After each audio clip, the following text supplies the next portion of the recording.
बिस्मिल्लाहिर्रहमानिर्रहीम। अस्सलाम वालेकुम नाज़रीन, आप देख रहे हैं प्रोग्राम सिटी 10 में हूँ आपकी मेज़बान अना यूसुफ। इस दुआ के साथ कि अल्लाह ताला सबके लिए आसानियाँ पैदा करे। प्रोग्राम का आगाज़ करेंगे। फाइनली आज खुशखबरी मुझे आपके साथ शेयर करने का मौका मिल रहा है, तो मुझे तो बहुत अच्छा लग रहा है क्योंकि मैं खुद इससे बहुत ज़्यादा मुतासिर थी। तो वो लोग जो कि परेशान थे कि गैस की लोड शेडिंग हो रही है, खाना नहीं बनाया जाता, अब बच्चों ने आगे से स्कूल्स भी जाना है, तो बहुत सारी मुश्किलात थी घरेलू ख़वातीन को खाना बनाने में। फिर आप बहुत सारे लोगों को इशू था, ऑब्वियसली गर्म पानी चाहिए होता है, वो नहीं आ रहा। अगर आपने गैस के हीटर ऑन करने हैं, वैसे तो उसकी हौसला शिकनी जितनी की जाए कम है, तो कम ही इस्तेमाल करें, बेहतर होगा। गर्म कपड़ों का इस्तेमाल करें, वो ज़्यादा बेहतर होगा। बट अब जो नया शेड्यूल बनाया गया है वो ये है, सुबह 5 से रात 10 बजे तक बिला तात्तुल। मतलब पहले टाइमिंग्स थी कि आपको अर्ली मॉर्निंग गैस मिल रही थी 2 बजे के बाद से, कुछ 5 बजे तक लोड शेडिंग की जाती थी, फिर 5 बजे से ऑनवर्ड 10 बजे हमारी तो 9 बजे के करीब से गैस जाना शुरू हो जाती थी, और फिर पूरी रात। अब ये है कि सुबह जो है वो 5 बजे से बिला तात्तुल रात 10 बजे तक सभी लोगों के घर, ये नहीं है कि किसी इलाके में ज़्यादा कम। हाँ, प्रेशर अभी कल से मैं देख रही थी बहुत कम था, तो आई थिंक इसमें भी अब कुछ बेहतरी आएगी। 1-2 दिन में इंशाल्लाह चीज़ें बेहतर हो जाएंगी। अलबत्ता वाज़ेह तौर पे ऐलान कर दिया गया है कि गैस की लोड शेडिंग अब नहीं होगी। ये बहुत बड़ी खबर है, तो मैं तो तमाम लोगों को मुबारकबाद देना चाहूँगी क्योंकि हर दूसरा बंदा इससे परेशान था। सिलेंडर अफोर्ड करना लोगों के लिए बहुत मुश्किल हो चुका था। हर इलाके में एलपीजी के अपने रेट चल रहे थे, तो ऑलरेडी इतनी महंगाई थी, लोग इससे भी परेशान नज़र आ रहे थे। तो चलें, ये तो मुश्किल आपकी कम हो गई है। हमारे रिपोर्टर्स हमारे साथ मौजूद हैं, इस पर हम उनसे बात करेंगे। फिर हम अपनी टॉप स्टोरीज की तरफ जाएंगे। 11 बजे वाले सेगमेंट में आपकी बर्थडे भी हम शामिल करेंगे, हमारे मेहमान भी हमें ज्वाइन करेंगे। तो मुबारकबाद पहले इनको भी दे देते हैं। अस्सलाम वालेकुम। तो अगर आप लोगों को मुश्किल होती होगी घर से चाय पी के आने में, इमरान भाई आपसे आगाज़ कर लेते, तो अब चाय मिल सकेगी घर? देखिए जी, बिल्कुल सुईद नॉर्दर्न गैस के हवाले से बात करें तो इनकी तरफ भी लेस्को की मानंद गैर एलानिया लोड शेडिंग जो है वो होती रही है। और इस रवा सीज़न तो ये हुआ है कि सर्दी आने से पहले ही गैस की लोड शेडिंग जो है वो होती रही है। आप भी प्रोग्राम में इसको डिस्कस करती रही हैं, हम भी करते रहे हैं कि हम ये कहते थे कि अभी तो सर्दियाँ आई नहीं और यहाँ गैस जो है वो चली जाती है। स्पेशली 12 बजे और दोपहर का खाना बनाते हुए लोगों को बड़ी मसाइल का जो है वो दरपेश रहे हैं इस हवाले से। लेकिन ये बड़ी अच्छी चीज़ है कि अगर इन्होंने अनाउंसमेंट कर दी है कि अब जो है वो लोड शेडिंग नहीं होगी। इसका मतलब है कि सुबह 5 से रात 10 बजे तक आपको गैस जो है वो मिलेगी। वैसे गैस का टाइम जो है वो यही है कि रात को 10 बजे जो है वो चली जाती है और सुबह 5 बजे के करीब जो है, पौने 5 बजे जो है वो बहाल हो जाती है। लेकिन इसके दरमियान जो है वो हमेशा गैस जो है वो आंख में चोली का खेल जो है वो शहरियों के साथ 9 बजे से 12 बजे के करीब, 9 बजे से जाती थी गैस और फिर 12 बजे के करीब आती थी। वो 12 बजे के भी 1 बज जाते थे। और हमारे यहाँ तो ये इशू था कि गैस का प्रेशर इतना कम होता था जिस टाइम पे गैस आ भी जाती थी कि आप रोटी चावल तो बिल्कुल नहीं बना सकते थे। खाना बनाने अगर आप खड़े हुए हैं तो वो 6 घंटे एक खाना बनाने में आपको लगते थे। मेरे ख्याल से बहुत बड़ा मसला है जो कि हल हुआ है। दुरनाया। अच्छा जी, मैं जिस साइड पे रहता हूँ वहाँ तो सुई गैस नहीं है। हाँ। वो हम तो सिलेंडर्स पे बड़ा सेट हो गया टाइम, हमारा सिलेंडर्स पे चल जाता है। तो ये लेकिन ये बाकी लाहौर शहरी का बड़ा मसला था, ख़ासतौर पे जो आपने प्रेशर वाली बात की है कि प्रेशर मेंटेन नहीं हो रहा था। और कुछ लोगों का जो बस चलता था उनके प्रेशर ठीक भी हो जाते थे, उनकी तरफ प्रेशर प्रॉपर आ भी जाता था। ये भी पता चला कि इर्द-गिर्द वाले लोग कंप्रेसर इस्तेमाल करते, तो हमारा प्रेशर इस तरह से कम रहता है। प्रेशर का लोगों का हक मानने वाली बात है, बुरी बात है, ये नहीं होना चाहिए। कंप्रेसर पे सख्ती भी की गई लेकिन कंप्रेसर को रोक नहीं सके ये लोग। अब अगर एक टाइम आपने सेट कर दिया है तो उम्मीद है कि ये बात सिर्फ खबर की हद तक खुशखबरी नहीं रहेगी, अमली तौर पे भी लोगों को इस पे अमल दरामद नजर आएगा। के लिए भी ना हो प्लीज। नहीं ठीक है, अब मेरा ख्याल मेजर जो सर्दी का थोड़ा पोर्शन था, जो आगाज है वो तो गुजर गया है। अब जितना रह गया है 1 आध महीना 1.5 महीना, उसको कम से कम अच्छे तरीके से गुजारने के लिए दे देनी चाहिए गैस। और हम लोग भी इतना गैस का इस्तेमाल इस तरह भी करते हैं कि हीटर चला के भूल जाते हैं। पूरी रात अगर गैस आ जाए तो पूरी रात ही हीटर चलते रहेंगे और उस पर जो है मेरा ख्याल गैर ज़रूरी आप जो है ना वो ज़िया, क्योंकि ये कुदरती एहसास है, इसका ज़िया नहीं करना चाहिए। आपको इसका इस्तेमाल करना चाहिए जितना भी आपको पॉसिबल है। उस चीज़ से डरना चाहिए कि हम कहते हैं आने वाले टाइम में हमें पानी नहीं मिलेगा तो ये गैस। अच्छा, हम गीज़र सारा दिन चला के रखते हैं, ठीक है। हालांकि आपको जब ज़रूरत है आप एक टाइम बनाएं जब सबने नहाना हो, कोई इस्तेमाल करना हो, आप उससे घंटा 2 घंटे पहले गीजर चलाएं और जब पानी प्रॉपर गर्म हो जाए बंद कर दें। लेकिन हम सुस्ती के मारे इतना हम ये एफर्ट भी नहीं करते। अब तो आप यकीन जाने शहरियों की गैर जिम्मेदाराना रवैये की बात करें तो दुर्रे ने आप जिस तरह बात कर रहे हैं कि लोग जो हैं वो हीटर चला के छोड़ देते हैं गैस पे, लेकिन गीजर जो है सारा दिन चल, अब बात इससे आगे चली गई है। नहीं, अब गैस के बिल भी इतने ज्यादा आ रहे हैं, लोग ये भी बहुत चीजों का ध्यान रखते हैं। छोड़ पता नहीं कौन ध्यान रख रहे हैं, मुझे नहीं पता। मैं आपको बताता हूँ लोग करते क्या हैं। एक दो लोग करते हैं आपकी तरह के। लोग क्या करते हैं, स्पेशली घरों में खवातीन क्या करती हैं, वो पूरा पूरा दिन क्या करती हैं कि अगर गैस आ रही है ना तो वो चूल्हे को अपने डाइनिंग रूम में, अपने बेडरूम में चूल्हा रख के उसको बकायदा जला लेती है ताकि हीट तो अजीब सी एक स्मेल सी भी हो जाती है गैस की। स्मेल को छोड़ें, असल बात ये है कि अगर आपको सहूलत मिल रही है, अगर आपको सहूलत मिल रही है तो खुदारा उस वाकई दुर्रे ने आपने ठीक बात कही है कि ये गैस जो है ये कुदरती रिसोर्स है, ये नेमत है, इसको ये ज़ाया करने के मुतरादिफ है। ये छोड़ दें कि वो कहते हैं कोई नहीं 1 महीना बिल जो है वो ज़्यादा आएगा। खैर बिल तो आना ही आना है, चाहे आप गैस कम इस्तेमाल करें ज़्यादा इस्तेमाल करें। मतलब मैं अपने घर की बात करूं तो हमारे घर में जो है वो इस बार गैस का बिल जो आया वो 7,500 आया और मैं वाकई हैरान रह गया। मैंने कहा ना हम गीज़र इस्तेमाल करते हैं, ना हम हीटर इस्तेमाल करते हैं, क्योंकि सारा दिन तो हम 2 मेंबर्स हैं, सारा दिन अपनी अपनी ड्यूटी पर होते हैं, रात को घर जाते हैं और उसके बावजूद बिल जो है वो 7,500 आया। तो कोई बात नहीं, वो हमें पता है कि दिसंबर और जनवरी में गैस के बिल ज़्यादा आते ही हैं, लेकिन यहाँ बात हो रही है कि शहरी गैस को कम अज़ कम जो है ना वो इस तरह ज़ाया ना करें, अपनी जिम्मेदारी का एहसास जो है वो दिलाएं और रहम करें उन लोगों पे जिन बेचारों को गैस जो है वो नहीं मिल रही। अब दुर्रे ने आप जो है जिस तरह ये बात बता रहे हैं, क्या आसान है कि ये सिलेंडर इस्तेमाल करें? ये बेचारा सिलेंडर जो है वो भर के आते होंगे, भरा के लाते होंगे। अब इन्होंने लाजमी करना है, डेली की ये इनकी एक्सरसाइज भी हो सकती है या 2 दिन बाद भी हो सकती है, क्योंकि वो तो इस्तेमाल हो नहीं। अब गैस की कदर इनसे पूछें। अच्छा, एक और भी फैक्टर बहुत इंपॉर्टेंट है कि जिस तरह कंप्रेसर लगा के एक तो आपने आसपास के लोगों का हक मारा, फिर आप चूल्हों से बर्नर पे शिफ्ट हो गए। छोटे छोटे बर्नर्स बनवा के वो बड़े बड़ी जो आग के आप अलाव बना लेते हैं, उससे आप एक्सेस गैस यूज कर रहे हो। तो ये तो सिर्फ कमर्शियल यूजर्स भी होना चाहिए ना, घरेलू में बर्नर्स तो इजाजत नहीं होनी चाहिए। तो उस बर्नर्स पे भी कोई कानून साजी नहीं है, क्योंकि आपके जो कम्पैक्ट चूल्हे होते हैं ना वो एक हिसाब से गैस को खारिज कर रहे होते हैं। ये नहीं होता कि आपके बड़े बड़े अलाव जल रहे हैं तो उसमें आपने पूरे मल्हे की हांडियां रखी हुई हैं, आप जलाई जा रहे हैं। तो इसका हिसाब किताब भी होना चाहिए। ये ना देखें कि इस चीज से कि सिर्फ जो जितनी गैस ये अब चीजें ना मुझे लगता है हमारी अपनी रिस्पॉन्सिबिलिटी है। घर में अब कौन चूल्हा इस्तेमाल कर रहा है, बाहर से आके कोई कैसे देख सकेगा? यहाँ तो कंप्रेसर पे नहीं रोकथाम हो रही। खैर अच्छा इकदाम है, इसको हम अप्रिशिएट करते हैं और जी आपको थैंक यू भी बोलना चाहेंगे कि आपने बड़ी मेहरबानी की है। आई थिंक CM साहिबा की तरह ऐसे हम हाथ लगाएंगे दवाई बाहर आ जाएगी।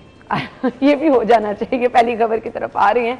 1500 तामीराती मकामात पर पानी का छिड़काव होगा, क्या प्लान है? दुर्रे नायाब जी देखें, बिल्कुल ये चाइना से जो रिसेंट इनका एक ट्रिप हुआ है उसमें बहुत सारी चीज़ें इन्होंने गेन की हैं और शुक्र है कि उसमें उन्होंने अब कमेटियाँ बनाने के बजाय इसका इम्प्लीमेंटेशन शुरू कर दिया है। मैं ये इस खबर को मैंने खुसूसी तौर पर पढ़ा है, कहीं इसके लिए कोई कमेटी तो नहीं बना दी गई क्या वो देखेगी कि हमने क्या करना है।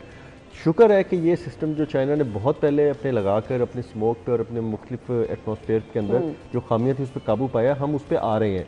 अब आना बहुत तेज़ी के साथ चाहिए। ठीक है, आपने एक मेजर सीजन गुजार दिया, जो स्मोक का असल सीजन था वो हमने गुजार दिया, लेकिन अगले आने से पहले सीजन पे या अगली फाइनली आपको ये इम्प्लीमेंट कर देना चाहिए।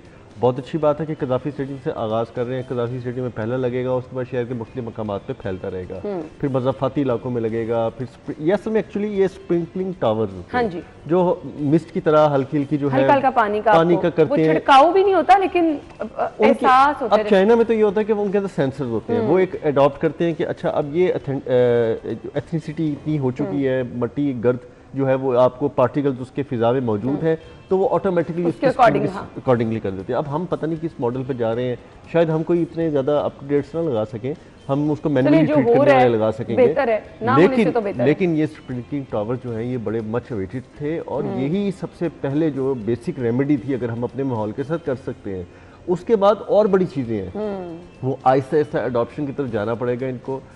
जिस तरह आपके कार्बन फ्री पेट्रोल और गाड़ियों का इस्तेमाल, इलेक्ट्रिक कार्स की तरफ, ये तो खैर बहुत एक ऐसी चीज़ है जिसमें हम टाइम भी लगेगा और अफोर्डेबिलिटी भी लोगों की पैदा करते करते आपको मुश्किल लगेगी।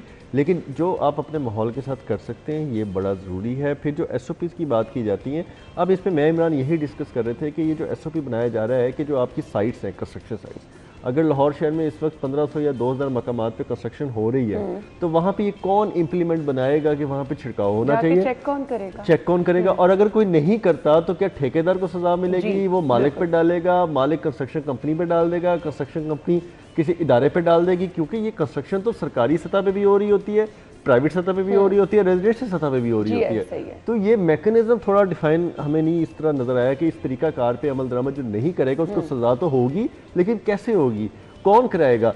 अब होगा क्या कि माहौलियात वाले अपना मलबा डालेंगे MCL पे, MCL LDA पे, LDA वासा पे, वासा इन्वायरमेंट पे। तो मुझे समझ नहीं आ रहा कि ये किस तरह बात ठहरेगी। तो हम इस पे मैं इमरान डिस्कस कर रहे थे। आलूदगी का खात्मा वैसे है एक चैलेंज, क्योंकि आज भी दूसरे नंबर पर है शहर लाहौर आलूदा तरीन शहरों की फहरिस्त में। तो हमें तो बाहर लग रहा है कि धूप निकली है, बड़ा अच्छा मौसम है, तो लेकिन ना नजर आने वाले पार्टिकल्स, आलूदा पार्टिकल्स आपके मौजूद हैं, तो वो फिर हमें नुकसान पहुंचा रहे हैं ना। ये ऐसा टॉपिक है कि जिसके लिए मेरे ख्याल से आप, मैं और दुरे ने आप 1 घंटा भी बात करें तो वो भी कम है। नो डाउट, क्योंकि देखें जब ये देखा गया कि स्मोक शुरू हुई और अभी तक जब हुकूमत जो है वो बिल्कुल नाकाम दिखाई दी स्मोक को कंट्रोल करने के हवाले से, तो तब निगरान गवर्नमेंट ने तब चाइना का विज़िट किया, टीम भेजी बाकायदा वहाँ पर, उनकी टीम्स यहाँ पर आई तो उनसे हेल्प मांगी गई कि आप जो है जिस तरह आपने स्मोक पर काबू पाया है इसी तरह पाकिस्तान की, पंजाब की, लाहौर की मदद जो है वो भी आप करें। तो फिर यही प्लान था उनका कि हम अक्सर दुरे नयाब और मैं हम यही बात करते थे कि चाइना ने जिस तरह उन्होंने टावर्स जो हैं वो लगाए थे ताकि स्मोक, स्पेशली वो स्मोक की बात हो रही थी, वो आलूदगी की बात नहीं हो रही थी, वो गर्दो गुबार की बात नहीं हो रही थी, वो हो रही थी कि स्मोक पर उन्होंने कैसे काबू पाया। और उसके लिए उन्होंने वहाँ पर टावर्स लगाए जो कि बिल्कुल सेंसर की मदद से वो काम करते थे और उन्हें पता होता था कि जब स्मोक की शरह बढ़ती है तो तब वो छिड़काव जो है वो करते थे। अच्छा चलें, अब बहुत अच्छी बात है कि हम पॉजिटिव चीज़ों की तरफ जा रहे हैं, लेकिन अभी भी हमारी रफ्तार जो है ना वो बहुत स्लो है। ऐसे एक आधे प्रोजेक्ट जो है वो हम शुरू कर रहे हैं, मेरे ख्याल से हंगामी बुनियादों पर हमें अपने माहौल को साफ़ करने की ज़रूरत है। जिस तरह हम तजावज़ात की बात करते हैं, लोग कहते हैं ना कि अवाम तो कहती है कि महंगाई कम हो ताकि हमारी ज़िंदगी आसान हो, लेकिन यहाँ पर और कई मसाइल हैं, और कई मसाइल हैं जिसमें आलूदगी सबसे बड़ा मसला है। सही बात, ट्रैफिक है, तजावज़ात है, बाकी चीज़ें हैं।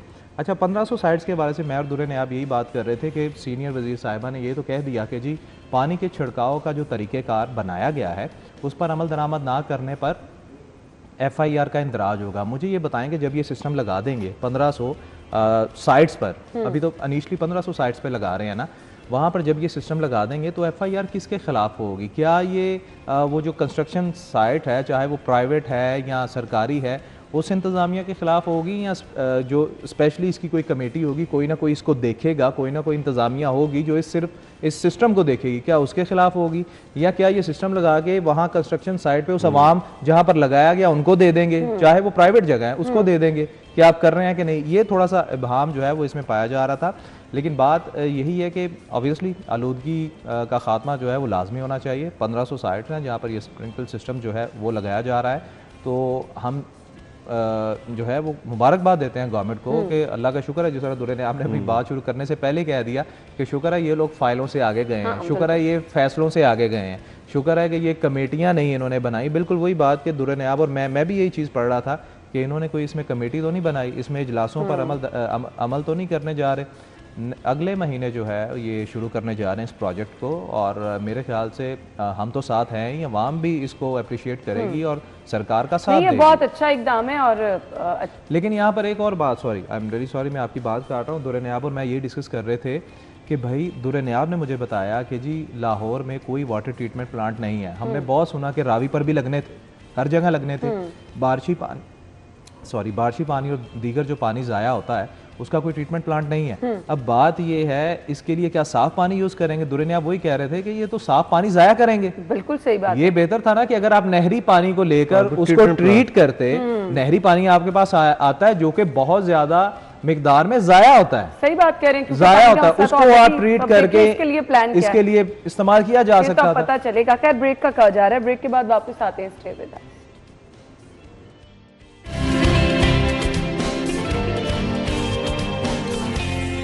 Welcome back. आ जाते हैं जी अगली खबर की तरफ। वजीर आला मरियम नवाज शरीफ की ज़ेर सदारत एपिक्स कमेटी का इजलास हुआ।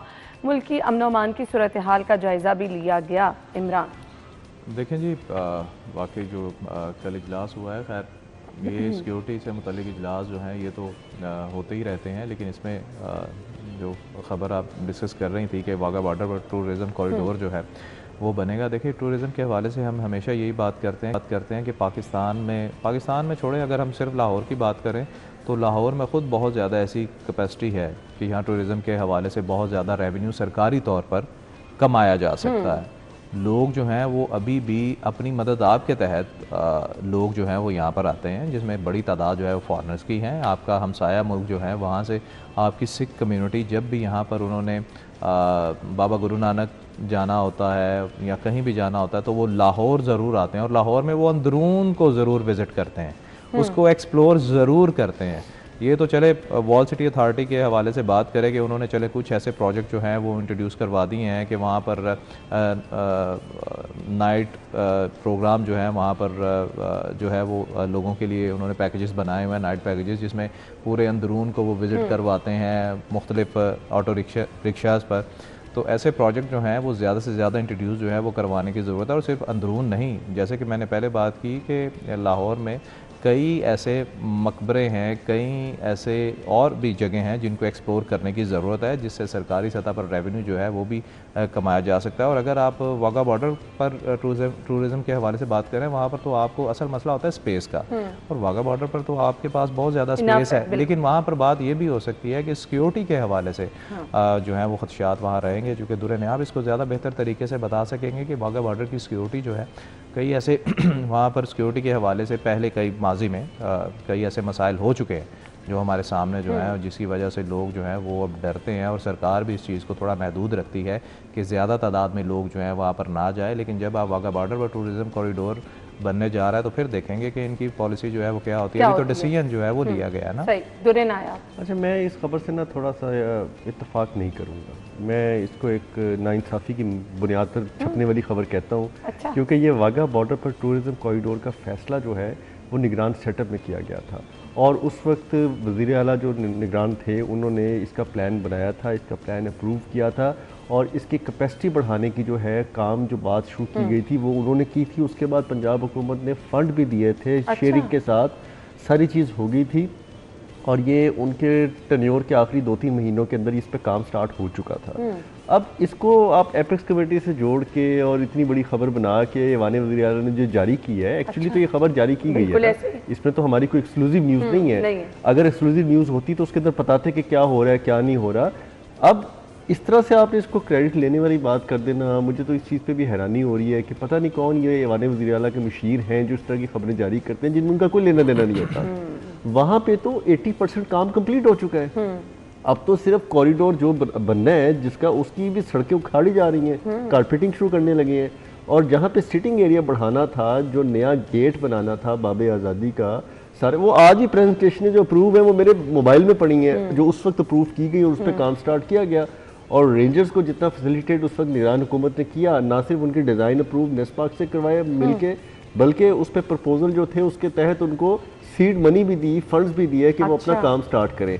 फिर जब कॉन्ट्रेक्चुअल काम स्टार्ट हो गया तो आज 8 महीने बाद इनको याद आ गया आप क्या चाहते हैं, आप हुकूमत की तरफ से अब इस प्रोजेक्ट को रुकवाना चाहते हैं? नहीं रुकेगा। आप ऐसी बातें करेंगे, आप ऐसी बातें करेंगे फिर तो रुक जाएगा। इमरान ने वो बात की है कि जो मुल्की सिक्योरिटी वाले इदारों का ये रुकवा सकते हैं वो काम, वो काम ना रुका जा सकता है ना कभी रुकना था। इनकी तख्ती नहीं लगेगी, इनका नाम नहीं लगेगा, ये खत्म कर देंगे ना। तो तख्ती लगाएं, लेकिन इतना भी कोई ये काम ना करे जी कॉरिडोर बनेगा, वो भी बन चुका है, वो अब फिनिशिंग और आखिरी मराहिल में है, और ये 9 महीने 10 महीने पहले काम स्टार्ट हुआ था, और अब तो वहां पे तकरीबन कैपेसिटी जो है, हम अपनी दूसरी जानिब देखें अगर भारत की तरफ, तो उससे बेहतर कैपेसिटी की तरफ जा रहे हैं। सही बात। हमारे कॉरिडोर ज्यादा बेहतर हो रहे हैं, हमने उसको कॉर्डन ऑफ किया हुआ है। अब ये लाहौरियों को भी पता है कि यार 6-7 महीने से वो वाघा बॉर्डर उस तरह नहीं जा सकते क्योंकि वहाँ पे कंस्ट्रक्शन शुरू है। हाँ, वहाँ पे रिस्ट्रिक्टेड एरिया में बैठने की कैपेसिटी है, वहाँ पे आपको जाने की गुंजाइश नहीं है।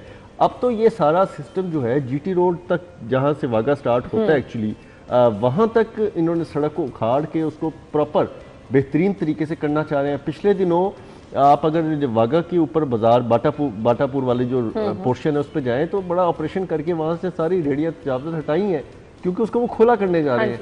अच्छा, आज इनको कल याद आ गया जी हमारे वाघा टूरिज्म कॉरिडोर बनेगा। जी मैं तो बहुत हैरान हूँ, फिर कोई खबर में उन्होंने ये नहीं बताया कि जी वाघा टूरिज्म में आप क्या करेंगे। अच्छा जी, आप क्या कोई इमिग्रेशन काउंटर्स बना रहे हैं, आप वहाँ पे जो लोगों को ईज आउट करेंगे, वहाँ से लोगों को पिक एंड ड्रॉप सर्विस देंगे। जो सयाह आएंगे, टूरिस्ट होंगे, उनको क्या-क्या अगर कोई सहूलियत सयाह आ रहा है तो उसने अनारकली जाना है, उसने आपके अंदरून शहर जाना है, उसने बादशाही मस्जिद जाना है, उसने शाही किले जाना है, क्या आप उनको कैसे लेके जाएंगे? क्या कोई उड़न कालीन, हवाई कालीन होंगे कि वो बैठेंगे और वहाँ चले जाएंगे? भाई मतलब कि मैं सिर्फ ये कहता हूँ कि ऐसी खबर अगर मैंने दी होती ना, तो मेरे एडिटर से पहले मेरे बॉस ने सबसे पहले मुझे बुला के जो उन्होंने मेरे साथ करनी थी ना, मतलब कि खबर में ना कोई सर है, ना पैर है, ना आपको क्रेडिट लेने आ रहा है। इंपॉर्टेंट खबर जो है वो निचली सतहों पे है कि जो कोर कमांडर लाहौर बैठे हैं और उन्होंने जिस पे एम्फेसिस किया है, आने वाले दौर में लाहौर में आपके इतने अच्छे इवेंट्स आ रहे हैं, इंटरनेशनल इवेंट्स आ रहे हैं, चैंपियंस ट्रॉफी आ रही है, आपकी सिक्योरिटी के इश्यूज हैं, आपके चीनी जो लोग यहाँ पे लाहौर में काम कर रहे हैं उनके दफातर, उनकी सिक्योरिटी के इश्यूज हैं, आपके जो अफगानियों के इश्यूज हैं बहुत सारे यहाँ पे मौजूद हैं, आपके फिर लॉ एंड ऑर्डर के जो इश्यूज बनते हैं उस पर बात की गई है, आपके लाउड स्पीकर, मदारिस, आपके जितना भी करिकुलम, ये जो सबोटाज करने वाला आपकी नौजवानों की नस्ल पे है उस पर बात की गई है। फिर ये जो सोशल मीडिया का गैर कानूनी तौर पे इस्तेमाल इतना ज़्यादा किया जा रहा है और ये जो 25 लाख सहाफ़ी पैदा हो गए हैं सोशल मीडिया पे, उनसे इतनी बातें की गई हैं। मैं तो हैरान हूँ कि इस तरह की बात नहीं होनी चाहिए। जो इंपॉर्टेंट इशू है उन पर बात करनी चाहिए। अगर आपको क्रेडिट लेना है तो आप जाके तख्ती लगाएं, तख्ती लगाएं, दुआ पढ़ें, आप हाथ रख के इफ्तिताह करें, ना हाथ रख के इफ्तिताह करें, आप जाके अल्लाह खैर करे इसको खोले। अब लोग जो हैं वो जाहिर बात है टूरिज्म की तरफ, वाघा बॉर्डर एक बहुत बड़ी टूरिज्म फैसिलिटी थी। हमारे कई दोस्त, आपके दोस्त इस्लामाबाद कराची से आते थे, आपके वो कहते थे वाघा बॉर्डर जाना। अब आपने ऐसी खबर बना दी है कि मुझे समझ नहीं आ रही कि मैं इसको क्या, मैंने इसको आपके आने से पहले प्रोग्राम स्टार्ट 3-4 दफा पढ़ा है कि शायद कोई अवान वज़ीर आला ने या तर्जुमान वज़ीर आला साहब ने कोई बेहतरी करके इसको जारी किया हो, लेकिन उन्होंने इस खबर का ना, मैं कहता हूँ चले हम कहते हैं चले ठीक है, मैं कोई बात मुकम्मल कर दे, लेकिन ये 80-70% कंप्लीट हो चुका है। आपने छोड़ा क्या है? सरकार यही पूछ रही है, आप कह रहे हैं लेकिन ये अच्छी चीज है, ये बताना चाहिए था कि क्रेडिट किसका है, कितना काम मुकम्मल हो गया और आप कह रहे हैं बनेगा, और आप करना क्या चाह रहे हैं? क्या आपको नहीं पता कि पंजाब गवर्नमेंट क्या करती है? आपको नहीं पता कि पंजाब गवर्नमेंट ने, सॉरी टू से, वज़ीर आला साहबा ने अपने नाम से कि मरियम की दस्तक और मरियम का ये, मरियम का वो, जितने प्रोजेक्ट्स है, मुझे ये बताएं किसको नहीं पता कि ये तमाम प्रोजेक्ट्स निगरान हुकूमत के जो वुज़रा थे उनके थे।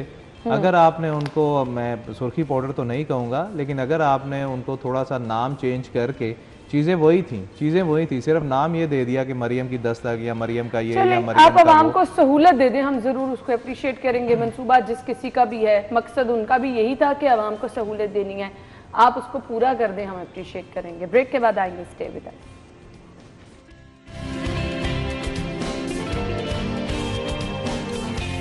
Welcome back once again. मुफ्त अद्वियात और इंसुलिन दहलीज पर पहुंचाने का ऐलान किया गया है, बहुत ज़बरदस्त ऐलान है। एंट्री से इलाज तक तमाम सिस्टम डिजिटल होगा, अच्छी चीज़ है, हम इसको अप्रिशिएट करते हैं। ऑलरेडी लोगों को सेहत से रिलेटेड बहुत सारे मसाइल हैं, ऐसे में अगर आप ये सहूलतें दे रहे हैं तो बहुत ज़बरदस्त है। इमरान, देखिए मैं हैरान हो रहा हूँ कि जो आप खबर डिस्कस कर रही हैं, इसमें असल खबर क्या है? इसमें असल खबर पता है क्या है? इसमें असल खबर ये है कि जो आज तक लाहौर और पंजाब की किसी सरकार ने नहीं किया, वो जो मौजूदा सरकार है उसने कर दिखाया।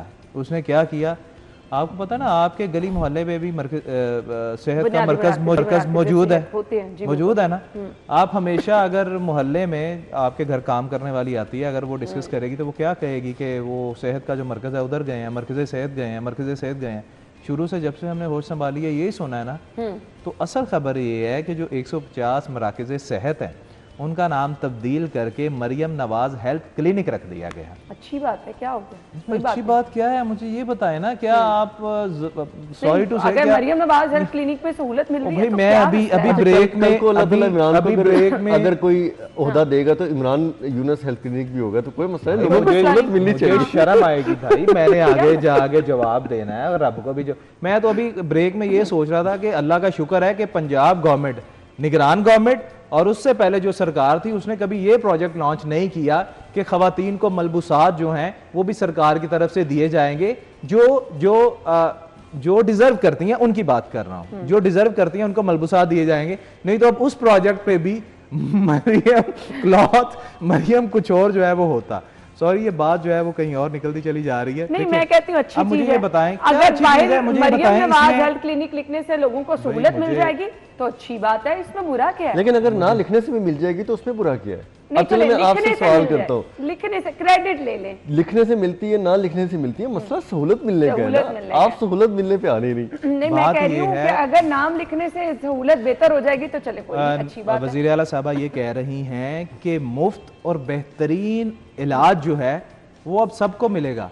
मुझे ये बताएं, क्या पहले ये चीजें एसओपीज में नहीं थी, सरकार की एसओपीज में, कि सरकारी हॉस्पिटल में इलाज जो है वो मुफ्त हुआ करेगा? तो मुफ्त होता है ना, बेहतरीन सहूलियात दी जाएंगी, क्या नहीं दी जाती हैं? आप ये कह सकती थी, आप इसको ये कह सकती थी कि जो बुनियादी मराकज़ सेहत हैं, अगर हम इनको स्ट्रॉन्ग करेंगे, स्ट्रेंथन करेंगे, तो फिर जाके लोगों का रश जो है वो बड़े हॉस्पिटल की तरफ कम हो जाएगा। ठीक है ना? इन चीज़ों को बेहतर करने की ज़रूरत है, बजाय आप इस किस्म के नबूदो नुमाइश जो हैं वो कर रहे हैं। थोड़ा रियलिटी बेस पे आप काम करें। देखें, हम अल्लाह माफ़ करे, अब तो हम बाहर निकलते हैं ना, और लोग जो है वो मुझे देखने वाले और दूर नियाब को देखने वाले यही कहते हैं कि यार आप पंजाब गवर्नमेंट के बारे में अगेंस्ट ही बोलते रहते हैं। ओ भाई, हम अगेंस्ट नहीं बात कर रहे, हम रियलिटी बेस पे बात कर रहे हैं कि देखें, ये आपको ये आसान नहीं कर रहे लोगों पे, ये आपकी जिम्मेदारी है। लोगों को मुफ्त इलाज सरकार देती है, लोगों को इलाज मुआवजे की बेहतरीन सहूलियात सरकार देती है, तो भाई किस चीज का आप क्रेडिट ले रहे हैं? किस चीज का आप क्रेडिट ले रहे हैं? बुनियादी मरकज़े सेहत जो है इनकी हालत जो है बेहतर किए जाने थी, अभी तक तो आप लोग नाकाम रहे हैं, और अभी भी ये ऐलान किया जा रहा है कि ये चीज अद्वियात जो है मुफ्त देंगे। ये वैसा ही मामला होगा जैसे पीआईसी की अद्वियात इन्होंने घर घर पहुंचानी थी, आज तक पहुंची? लोगों की अभी भी लाइनें जो है वहां पर लगी हैं, लोग अभी भी अपने कार्ड लेकर वहां पर खड़े हैं कि भाई तो अद्वियात घरों में नहीं आ रहे। ये नए से नए स्कैम जो है उसमें से निकलना शुरू हो जाएंगे। अच्छा, एक बात ये है कि आज की तारीख में ही आप सरकारी अस्पतालों में जाकर विजिट कर लें, आप ही हमें बता दें कि आपका एक्सपीरियंस कैसा रहा। ऐसे में फिर ये वाले दावे और ये वाली प्लानिंग क्वेश्चन मार्क तो है। अच्छा देखिए, मैं तो उस दिन एक हमारा रोड शो होता है, सीमल करती हैं, तो मैंने उसमें भी वॉल्टन पे खड़े थे, तो मैंने कहा जी कि अब तो मैं खुद थक गया हूँ। ठीक है, मैं ये डेट अगर नवंबर की देते हैं तो मैं दिसंबर कहता हूँ, ऐसे ही है। ये दिसंबर कहते हैं तो मैं मार्च कह रहा होता हूँ कि मैं इन पे भी। मैंने कहा अब वज़ीर आला खुद आगे देखें, वो आप बाहर निकलें, वो आप छोड़ दें ये सीबीडी पे, छोड़ दें ब्यूरोक्रेसी पे, छोड़ दें एतमाद करना मेरे पे आप पे, वो खुद आके मामलात को देखें और जस्टिफाई करें। देखिए, मैं आप और इमरान जो बोल रहे हैं, हमने वोट नहीं लेने, नहीं बिल्कुल ठीक है, मैंने एमपी पे नहीं खड़ा होना, इसने नहीं खड़ा होना। बात आपके साथ और आपकी इज्जत की है, बात आपके आगे वोट की है, बात आपके आगे सियासी मुस्तकबिल की है। बिल्कुल ऐसे। लोग तो वो दुआएं दें ना दें उसकी तो शायद आप लोगों को भाई, लोग मीडिया को और जर्नलिस्ट को अपनी आवाज समझते हैं कि भाई हम इन तक अपनी आवाज पहुंचा दें। सरकार को तो जाने। मरियम नवाज शरीफ साहिबा आई थी जब सीएम, तो ये काम हुए। आप यही देख लें कि लाहौर में इस इलेक्शन के दौरान वेंटिलेटर पे तो जीते हैं आप पढ़ के, ठीक है। आप अल्लाह ने दूसरी जिंदगी आपको सियासत में अगर दे ही दी है तो उसकी कदर करें। मैं दूसरी और आखिरी भी हो सकती है, चले वो तो अल्लाह जानते हैं कि क्या होना है, मेरी तो ये विश नहीं है, अल्लाह ताला जो परफॉर्म कर रहा है उसको दे। लेकिन अब आप सफाई वाले कूड़ेदान हो गए, सफाई वाली मशीनें, ट्रक हो गई, पानी धोने वाली सड़कें हो गई, तस्वीरें लगा लगा के अब आप इस स्टेज पे पहुंच गए हैं कि कल को किसी मॉडल कब्रिस्तान में भी तस्वीरें लगाना शुरू कर दें। और ऐसे काम जो है ना, ये यूनियन काउंसिल लेवल पे हुआ करते थे, हाँ, लिटरली काउंसलर किया करते थे, जो अब हमारे सूबे के सरबराह कर रहे हैं। तो लोग फिर यही रेट करते हैं ना कि यार आपकी सियासी अप्रोच जो है ना वो आगे नहीं गई, ठीक है, आपका ठीक है, आपने बहुत अच्छा काम किया। अगर इस तरह मैं काम गिनवाना शुरू कर दूं, मैं तो चलने तनकीद करता था, मुझे तो तनकीद शर्म आनी शुरू हो गई परवेज लाई साहब के दौर पे कि वो कोई नए प्रोजेक्ट निकालते थे, तख्तियां लगा देते थे, उसको भूल जाते थे। चले मैं तो वो तख्तियां तो लगाते थे ना कोई नई चीज पे, और कुछ हो जाती थी, कुछ रह जाती थी, मतलब कि ये तो उक्का ही काम मतलब कि खराब हो गया। तो अब ये कहने की बात है कि आपने ठीक है हेल्थ क्लिनिक का इफ्तिताह किया है, बहुत अच्छी बात है, आपकी टीम अच्छी है, वज़ीर जो आपके वज़ीर हेल्थ हैं सलमान रफ़ीक साहब, इमरान वज़ीर साहब, वो भी बहुत अच्छा काम कर रहे हैं।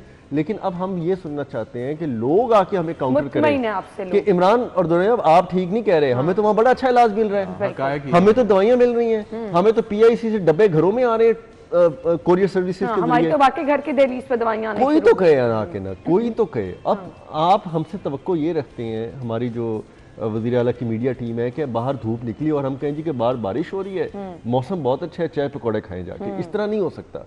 अगर हम यहाँ पे जाके इतनी उम्मीदें लोगों को दिलाएंगे और कल को उनके दिल टूटेंगे, उनकी उम्मीदें पूरी नहीं होंगी, तो हम भी बराबर के जिम्मेदार हैं, आप भी बराबर के जिम्मेदार हैं। तो इसलिए तनकीद बाजुकात बुरी जरूर होती है, लेकिन मैं कहता हूँ कि ये खुद जाए मार्केट में और जाके देखें, फैसला करें और हमें काउंटर कर दें कि नहीं आप गलत है कि आप चले जाएं आज की तारीख में सरकारी अस्पतालों में चले जाएं, जो हालात होंगे, और फिर मुफ्त घर की दहलीज पे अद्वियात, फिर ये चीजें। लेकिन चलें, अगर आप कर रहे हैं, हो जाएगा, लोगों को सहूलत मिलेगी तो बहुत बड़ा इक़दाम है। आप लोगों के वक्त का बहुत बहुत शुक्रिया। हम ब्रेक लेंगे, फिर आपको ज्वाइन करेंगे।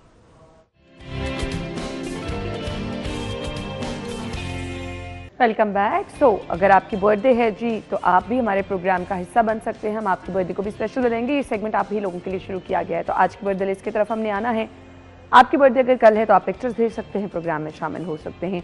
आज सालगिरह है जी उवैस खोखर की, मलिक जायान की, मोहम्मद खुजैमा, खाबर अकबर, मोहम्मद हमदान, मलिक मोहम्मद सलमान, मलिक शहजाद नाम है जी, आसिम बदर, और इसके बाद जी इरसा की सालगिरह है। और सिटी 42 के कैमरामैन हैं जी अंजुम शहजाद। सब लोगों को सालगिरह की मुबारकबाद, हैप्पी बर्थडे।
तो आपके स्पेशल दिन को भी ऐसे ही हम स्पेशल बनाएंगे। अगर आपकी कल सालगिरह है तो आप हमें पिक्चर भेजें, ना सिर्फ आपकी, किसी फ्रेंड की है, घर में किसी बहन भाई की है, अम्मा अब्बा की है, तो उनको स्पेशल फील कराने के लिए बहुत ही स्पेशल गिफ्ट आप ये दे सकते हैं जी।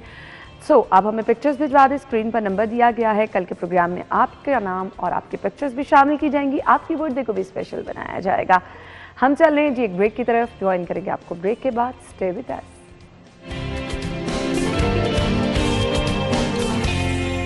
ये रेडियो पाकिस्तान लाहौर है और ये सिटी 42 जो कि लाहौर का चैनल है। रेडियो हमेशा से इंफॉर्मेशन का एक बहुत बड़ा जरिया रहा, ना सिर्फ इंफॉर्मेशन बल्कि इंफरटेनमेंट, बल्कि अगर आप एंटरटेनमेंट चाह रही हैं तो हमेशा हमने देखा कि रेडियो हर घर में, हर गाड़ी में, हर जगह पर, चाहे वो खबरें हों, चाहे वो आप कुछ इन्फॉर्मेशन से रिलेटेड प्रोग्राम मालूमाती देखते हैं हमें रेडियो पर, वो भी नज़र आए।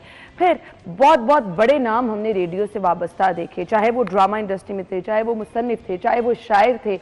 एक टाइम था कि सिर्फ और सिर्फ रेडियो को ही मुस्तनद तरीन जरिया समझा जाता था इन्फॉर्मेशन का। हर जगह पर लोग, आप किसी शॉप में चले जाएं, किसी मार्केट में चले जाएं, गाड़ी में, घर में, हर जगह पर हमें रेडियो की आवाज़ सुनाई दे रही होती थी। लेकिन जैसे जैसे दौर चेंज होता रहा, अब तो डिजिटल मीडिया का दौर है। हर इन्फॉर्मेशन आप टीवी से भी पहले अपने मोबाइल फ़ोन में ले रहे होते हैं। सो ऐसे में रेडियो नो डाउट अभी भी, आज भी इसकी अहमियत से इनकार नहीं। अभी भी बहुत सारे लोगों को हम देखते हैं, गाड़ी पे जा रहे हैं तो हम लोगों को देखते हैं जी मौसीकी भी सुन रहे हैं, इन्फॉर्मेशन भी सुन रहे हैं, रेडियो से खबरें भी सुन रहे हैं। आज भी रेडियो की अहमियत से इनकार नहीं, लेकिन इस डिजिटल मीडिया के दौर में एक तेज़ रफ्तारी जो है अब वो देखी जा रही है। तो इस दौर में रेडियो किस तरह से शामिल हो रहा है, जदीद तकाज़ों को रेडियो किस तरह से पूरा कर रहा है। एंड यस, आज जिक्र ज़रूर उन बड़े नामों का करेंगे जिन्होंने रेडियो से ही अपनी पहचान बनाई और फिर वो बुलंदियों तक पहुँचे। वो चाहे मुसन्निफ थे, चाहे मौसीकार थे, वो फिर चाहे ब्रॉडकास्टर थे। अपने मेहमान जो कि आज हमारे साथ मौजूद है, रेडियो ब्रॉडकास्टर हैं जी औरंगज़ेब मलिक साहब, उन्हें प्रोग्राम में खुश आमदीद कहेंगे। अस्सलाम वालेकुम। मोस्ट वेलकम जी अना, बहुत बहुत शुक्रिया सिटी 42 का, और आपका भी बहुत बहुत शुक्रिया। मैं तो बल्कि बड़ी खुश हो रही हूँ कि आज हम वो इन्फॉर्मेशन शेयर करने वाले हैं लोगों के साथ जो शायद बहुत सारे लोग नहीं जानते होंगे, इवन रेडियो सुनने वाले भी नहीं जानते होंगे। कुछ अपनी वाबस्तगी बताएं, रेडियो से कितनी देर तक रही और कैसे आपने रेडियो ज्वाइन किया? अदा, मेरा गांव है हडाली, ज़िला खुशाब। ये यहाँ एक बहुत बड़ी हस्ती थी, खुशवंत सिंह का नाम आपने सुना होगा जी, सब कॉन्टिनेंट के सबसे बड़े राइटर। तो 1963-4 में हमारे यहाँ बिजली भी आई और उसके साथ ही हमारे घर में रेडियो का आना हुआ। उसके साथ ही जंग शुरू हो गई 65 वार, और उस दौरान हमारे जो दो न्यूज़ रीडर थे, शकील अहमद और अनवर बहजाद, कमाल की आवाज़, बहुत बड़े नाम थे। और मेरा ख्याल है कि हमारी न्यूज़ की इंडस्ट्री में उनका बाबा कहा जा सकता है। तो उनकी गरजदार आवाज़ और 65 की वार और उसमें लोगों का हौसला बढ़ाना, वतन से मोहब्बत, कमाल ही था। बेशक। तो ये रेडियो से वाबस्तगी का सिलसिला वहाँ से शुरू होता है। जब मैं लाहौर आया तो 1979 में मैं रेडियो पाकिस्तान लाहौर से वाबस्ता हुआ।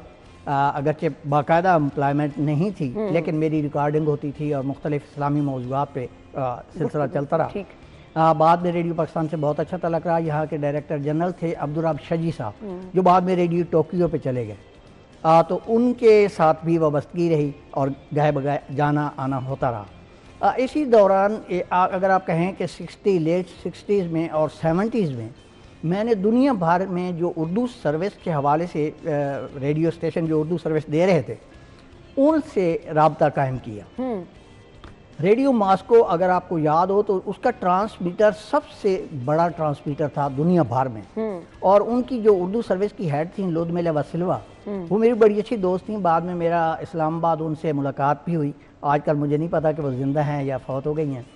तो उन्होंने रेडियो मॉस्को पे मुझे दावत दी, मेरे ख़त भी जाते थे वहाँ पे। और रेडियो मॉस्को ने एक मुकाबला कराया जो पूरी दुनिया में उर्दू बोलने वालों के माबैन रशिया या सोवियत यूनियन जिसे कहा जाता था, तो उससे मुतलिक था।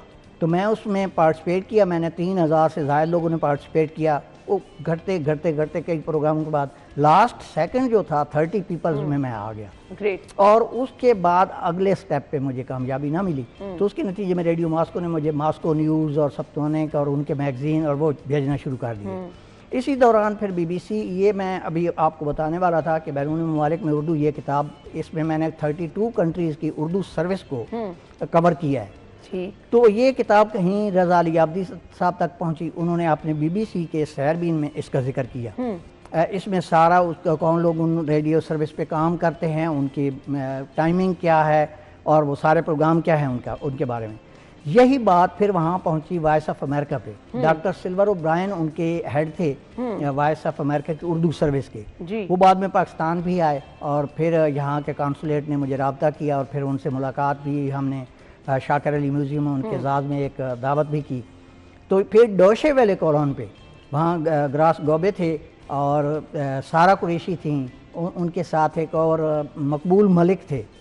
तो उन्होंने यहाँ से कराची में गया तो वहाँ से हमने लाइव प्रोग्राम डॉयचे वेले पे किया पाकिस्तान में उर्दू सर्विस के हवाले से। औरंगजेब साहब, ये तो एक लंबी हिस्ट्री और माशाल्लाह से आपका बड़ा एक्सपीरियंस रेडियो से वाबस्ता में लग रहा है।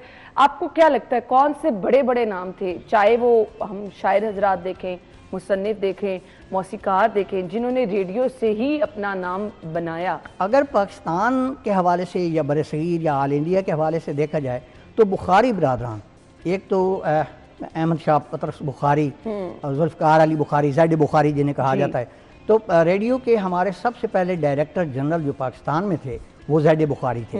इम्तियाज़ अली ताज थे और उसके अलावा सूफ़ी गुलाम मुस्तफ़ा तबस्सुम थे, अहमद नदीम कासमी थे, बहुत बड़े नाम, यास्मीन ताहिर थी, नईम ताहिर, सलीम ताहिर थे, और मतलब जितने नाम लेते जाएं आप बिल्कुल तो उसके अलावा मोनी हमीद थी, हमारा बच्चों का प्रोग्राम करती थी।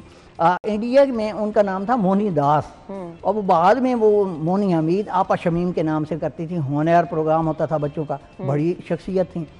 फिर हमारे रेडियो के अंदर जो हमारे न्यूज़ कास्टर्स हैं, अगर उनका नाम लिया जाए तो इशरत फातिमा, अर्जुमंद शाहीन, बड़ा नाम है, और सुरैया शहाब, अजहर लोधी, खालिद हमीद, आप इन लोगों को मतलब अदीब भी थे अपनी अपनी जगह पे। मापारा सफदर ने अभी अपनी मेरा ज़माना मेरी कहानी वो लिखी है, बड़ी ज़बरदस्त किताब है इस हवाले से। बिल्कुल बिल्कुल, बहुत ज़बरदस्त। अच्छा, मौसीकी हमेशा बड़ा एक अहम एलिमेंट रही है और आज तक रेडियो की मौसीकी को बड़ा लोग इंजॉय भी करते हैं।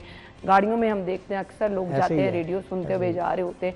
सो मौसीकी की दुनिया में कौन कौन से बड़े नाम? मैडम की आवाज़ तो हमें आज भी रेडियो में एक वो संगे मील है जी हमारे इसमें मौसीकी की फील्ड में। बहरहाल नसीम बेगम को आप देख लें, खुर्शीद बेगम को देख लें, और उसके अलावा जुबैदा खानम को देख लें, फरीदा खानम को देख लें, मलका पुखराज को देख लें, तायरा सैयद को देख लें। ये लोग, नाहिद अख्तर, शहनाज बेगम जो बंगाल से थीं और जीवे जीवे पाकिस्तान के नाम से उन्होंने जो पाकिस्तान का गाना, रेशमा का नाम, पठान खान का नाम, और उस्ताद अमानत अली खान, क्या बात है। और इन्होंने कौमी वतन के जो गीत गाए हैं, शौकत अली बहुत बड़ा और नाम है। खास तौर पर मैडम की आवाज़ बड़ा रेडियो पे उन दिनों में, जंग के दिनों में बड़ा लोगों को हौसला दिया। मेरे ढोल सिपाहिया, क्या बात है, क्या बात है, हमारा जो हौसला बढ़ाया। और एक जंगी महाज था, मौसीकी के मैदान में भी जंगी महाज, और उसको लीड कर रही थी नूर जहां। बिल्कुल, वो आवाज के थ्रू जो हमेशा से उनका नगमा मुझे खुद बड़ा पसंद रहा है, पुत्तर हटाते नहीं दिखते, जंग के दौरान बड़ा इन्होंने बहुत ज्यादा, बहुत एनर्जी थी। अच्छा, एक और नाम अब अगर मसूद राना जैसे है, वो बहुत अच्छा नाम था हमारा, मुजीब आलम, और इस तरह मेहदी हसन, बहुत शहनशाह गजल।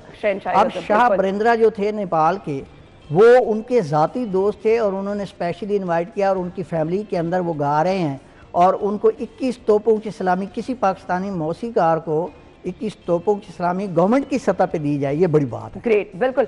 अच्छा, अब हमें उर्दू वो वाली ना टीवी पे भी नजर नहीं आती है आपको। सोशल मीडिया तो खैर बिल्कुल ही एक अलग चीज़ है ना, उधर तो बिल्कुल भी इस चीज़ का कोई नामो निशान नहीं। लेकिन जो हमने ज़बरदस्त उर्दू देखी रेडियो पे, हालांकि आप टीवी, आपको स्क्रीन पे कुछ नहीं नजर आ रहा, कानों में आवाज आ रही है, अल्फाज की अदायगी, अल्फाज में मिठास बहुत ही खूबसूरत रही हमेशा। कमाल था जी, उन लोगों में कमाल था। असल में इब्तिदाई दरसगाह जो है ना हमारी, वो रेडियो ही है। रेडियो ही हमारी इब्तिदाई दरसगाह है, जहाँ से पाकिस्तान टेलीविज़न या दूसरे टेलीविज़न चैनल्स जो हैं उन पे लोग जाते हैं तरबियत लेके जी। तो तलफ़्फ़ुज़ और उसकी अदायगी आप अच्छी तरह जानती हैं कि रेडियो पाकिस्तान में इसमें बड़ा ख्याल रखा जाता था इन चीज़ों का, या ऑल इंडिया रेडियो में भी इवन। आप ज़रा गौर करें कि हमारे जो पितरस, अहमद शाह पितरस बुखारी बिरादरान, जिन्हें BBC भी कहा जाता था, बुखारी बिरादरान कंपनी, उनको नाम लिया जाता था, तो उनमें से थे। तो वो डिक्शनरी को किताब की तरह पढ़ा करते थे। शायद आपके इल्म में पता नहीं है या नहीं, लेकिन वाहिद शख्सियत जो मेरे इल्म में आई है कि डिक्शनरी को बतौर किताब पढ़ना और उसके तलफ़्फ़ुज़ का, इंग्लिश का, उर्दू का। हमारी इंग्लिश की जो न्यूज़ रीडर थी, शाइस्ता ज़ैद और ज़ुबैरुद्दीन और नवीद शहजाद, तो उनकी इंग्लिश, और तारिक रहीम बाद में वो कमेंट्री भी करते रहे इंग्लिश में, तो कमाल थे वो लोग। कुछ अपना रेडियो का स्टाइल मुझे दिखाएं, किस तरह से आप प्रोग्राम का आगाज करते हैं। मतलब हम देखें ना, वो जो पीछे आवाज सुनाई, वो जो पंजाबी में होता है ना, सजनों दे मित्रों वाली, वो कैफियत। जरूर, मुझे थोड़ा सा प्रोग्राम का अपना इंट्रो तो लेके दिखाएं, कैसे स्टार्ट करते हैं। इस वक्त नहीं, चूंकि नहीं सर, अब आप ऐसे तो ना कि हम तो आपसे सीखने वालों में शामिल हैं, हम तो आपसे सीखने वालों में शामिल हैं, तो थोड़ा सा मैंने जब FM ज्वाइन किया था तो मेरा पंजाबी का एक्सपीरियंस कुछ ज़्यादा अच्छा नहीं था। तो वो डॉक्टर साहिबा जो हैं सूरा सदफ जी बिल्कुल पिलाक की हेड थी, उनसे भी वक्तन मुलाकात और हम इकट्ठे सर्विस भी करते रहे। तो जब बहुत ही खूबसूरत जब वो लाहौर आई हैं तो सबसे पहले हमारा इदारा इकट्ठा था, पंजाब टेक्स्ट बुक बोर्ड में हम इकट्ठे थे। तो उन्होंने कहा जी आ जाए मैदान के अंदर। तो वो फिर सजनों तो मित्रों वाला काम शुरू हो गया। उसके बाद पहले तो मैंने मेरी जियो ते बहनों, मेरी माँ जाइयो, मतलब सच लाइक दैट, उसको लफ्ज़ को इस्तेमाल करना कितनी मिठास लगती है और आपको बड़ा कुर्बत का एहसास होता है कि आप जिन लोगों से बात कर रहे हैं। पंजाबी के अपने अल्फाज हैं, एक उनको गूंज।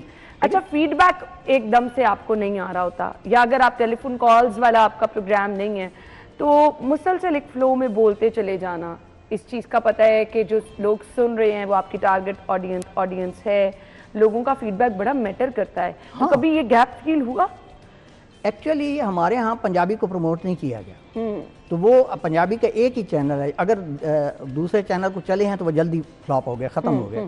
तो पंजाबी पिलाक माशाल्लाह बड़ा अच्छा खिदमत सरंजाम दे रहा है, लेकिन उसमें भी जो स्टैंडर्ड्स चाहिए वो अभी तक हम मीट नहीं कर सकते। वो एक मसला है हमारे यहाँ।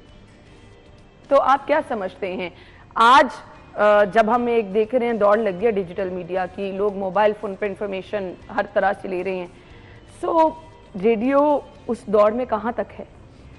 देखिए जी, रेडियो का एक अपना रोल है और वो इंतहाई मुस्बत रोल है, और मैं समझता हूँ कि इसको हम यूटिलाइज प्रॉपर नहीं कर पा रहे। बिल्कुल। ये अलग बात है कि रेडियो को खा गया है टेलीविज़न, यानी 1964 में पाकिस्तान टेलीविज़न जब आया है तो उस वक्त रेडियो की अहमियत कम होना शुरू हो गई थी। लेकिन मुझे अच्छी तरह याद है कि हमारे एक वज़ीर ज़राअत होते थे खुदा बख्श बुच्चा साहब, और वो जब अपना प्रोग्राम शुरू करते थे हर हफ्ते किसान भराओ की हाल है ਤੁਹਾਡਾ, सच लाइक दैट, और उनको बहुत अच्छा प्रोग्राम था। और उसमें वो खादों का इस्तेमाल, और एक मिनिस्टर हो के देहाती आदमी की ज़बान में उससे गुफ्तगू करना। तो उसी दौर में आप देखें कि पाकिस्तान में एग्रीकल्चर के फील्ड में कितनी तरक्की हुई, एग्रीकल्चर यूनिवर्सिटीज़ बनी, और उसके इसी तरह स्टूडेंट्स के लिए हमारे अब बहुत सारे FM कायम हो रहे हैं यूनिवर्सिटियों के अंदर, आप देख रहे हैं कि कितने बन रहे हैं।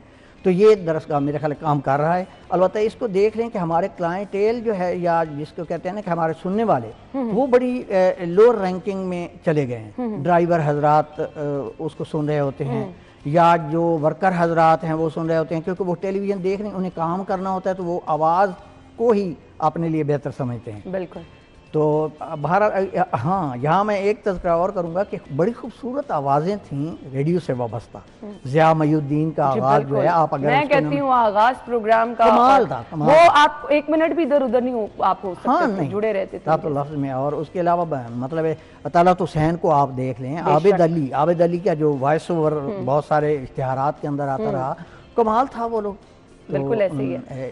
शाइस्ता सुरैया शहाब की आवाज़ आप ज़रा आज भी कानों में अच्छी लगती है। आज आप मुझे बताएं उस टाइम का स्टैंडर्ड जो था, आज क्या आवाज़ पर, वॉइस ओवर पर आवाज़ आपकी खूबसूरत होनी चाहिए, अल्फाज अच्छे होने चाहिए, तरफ कहीं आज रेडियो में कॉम्प्रोमाइज़ किया जाता है कि नहीं? Not at all. अब कैफियत ये है कि चल सो चल वाली बात है। FM ने तो और भी ज़रा ज़्यादा उसका सिलसिला कि उसमें हंसी मजाक और ठट्ठा और वो सारा कुछ चल रहा है, तो वो जो तमीज़ व आदाब होते थे ना उस दौर के, वो नहीं रहे।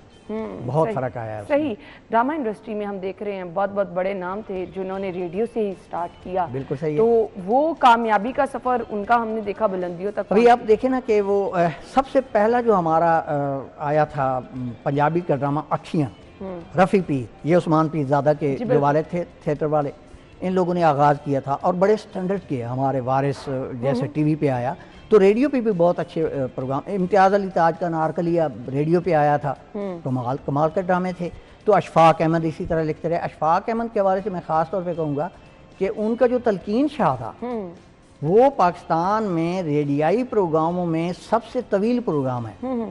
अगर उनसे ज़्यादा ज़रा एक और नाम है, वो निज़ामुद्दीन का है, मिर्ज़ा सुल्तान बेग। उन्होंने जो चूँकि वो जालंधर से उन्होंने शुरू कर लिया था, ऑल इंडिया रेडियो से 40 साल बगैर स्क्रिप्ट के, और निज़ामुद्दीन ने वो प्रोग्राम किया है।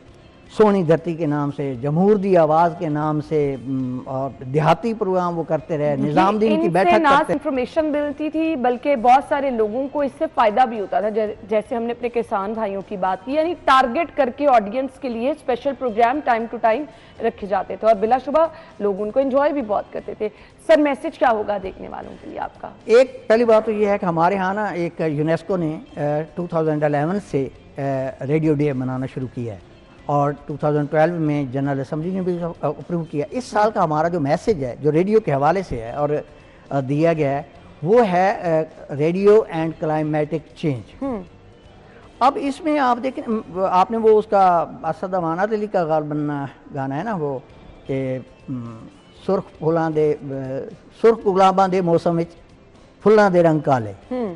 अब हम जो क्लाइमेटिक हवाले से पाकिस्तान जिस किस्म के फेस कर रहे हैं ना, हमें इसको ज़रा रेडियो के ज़रिए, टीवी के ज़रिए, अबलाग आमा के जितने ज़रा हैं उनके ज़रिए, तो मेरा ये पैगाम होगा कि रेडियो जो कि FM की सूरत में भी मौजूद है, गाड़ियों में भी सुना जाता है, हर जगह सुना जा रहा है, तो उसको हमें इस मैसेज को आगे बढ़ाने के लिए, क्लाइमेटिक चेंज के हवाले से, किसान को बताने के लिए, मजदूर को बताने के लिए इस्तेमाल करना चाहिए। बेशक, और बड़ा ज़बरदस्त इन्फॉर्मेशन का हमेशा इसे जरिया रहा और है भी। थैंक यू सो मच जी, आपके वक्त का बहुत काइंड ऑफ यू, बहुत शुक्रिया। हम ब्रेक के बाद आपको ज्वाइन करते हैं।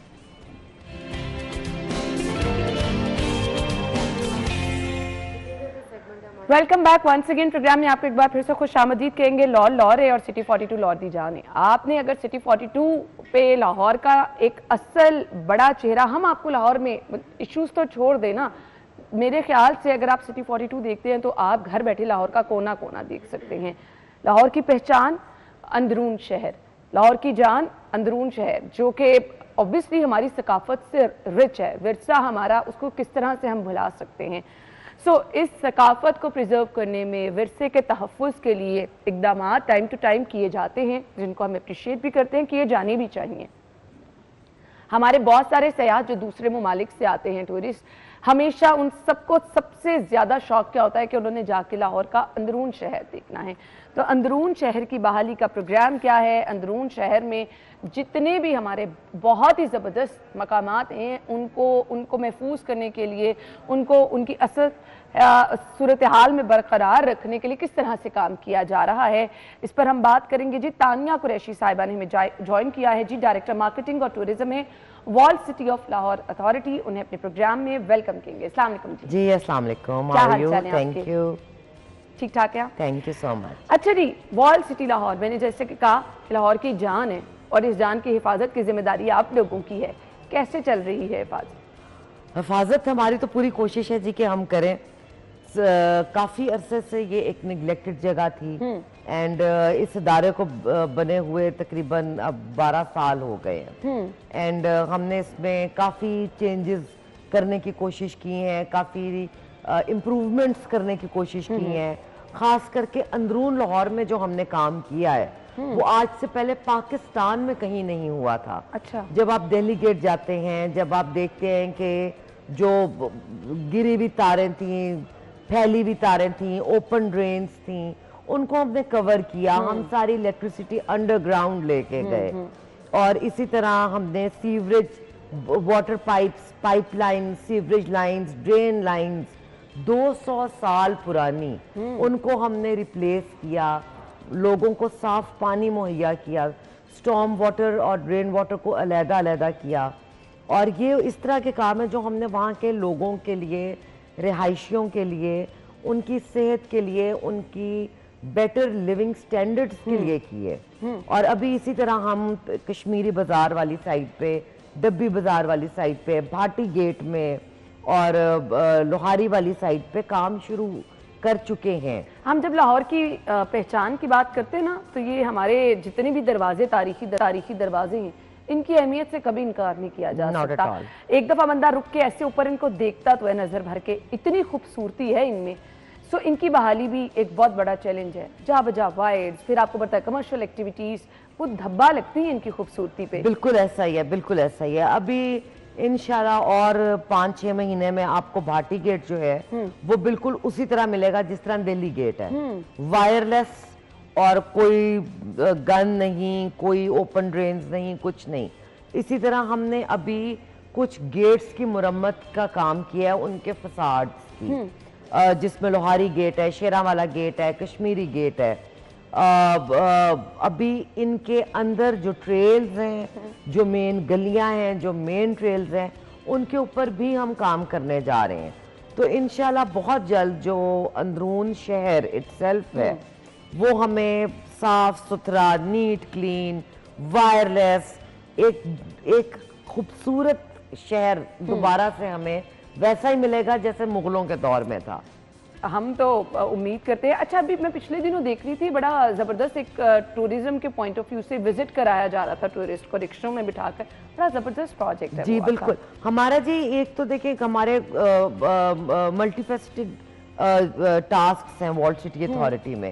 हम कंजर्वेशन कर रहे हैं, रेस्टोरेशन कर रहे हैं, अंदरून लाहौर में काम कर रहे हैं, किला में काम कर रहे हैं, शालीमार बाग वॉल्ड सिटी लाहौर अथॉरिटी के पास है, गवर्नमेंट ने ट्रांसफ़र किया पिछले साल और मोहसिन नकवी साहब के होते हुए ये ट्रांसफ़र हुआ, वो हमारे पास है। जहांगीर का मकबरा हमारे पास है। तो इसी तरह अब हम इन सारी जगहों में टूरिज्म भी एक्टिवेट कर रहे हैं, क्योंकि अगर हम सिर्फ जगह एक कंजर्व कर देंगे, एक जगह बना देंगे और वो पब्लिक के लिए ओपन नहीं करेंगे तो उसका कोई फायदा नहीं है। वो फिर वो जंगल में मोर नाचा किसने देखा वाली बात है। तो हमारा ये मकसद होता है कि हम जोन सी भी जगह रिस्टोर करें, कंजर्व करें, उसको हम टूरिज्म के लिए ओपन करें। तो one of the main task of walled city Lahore authority is tourism and marketing.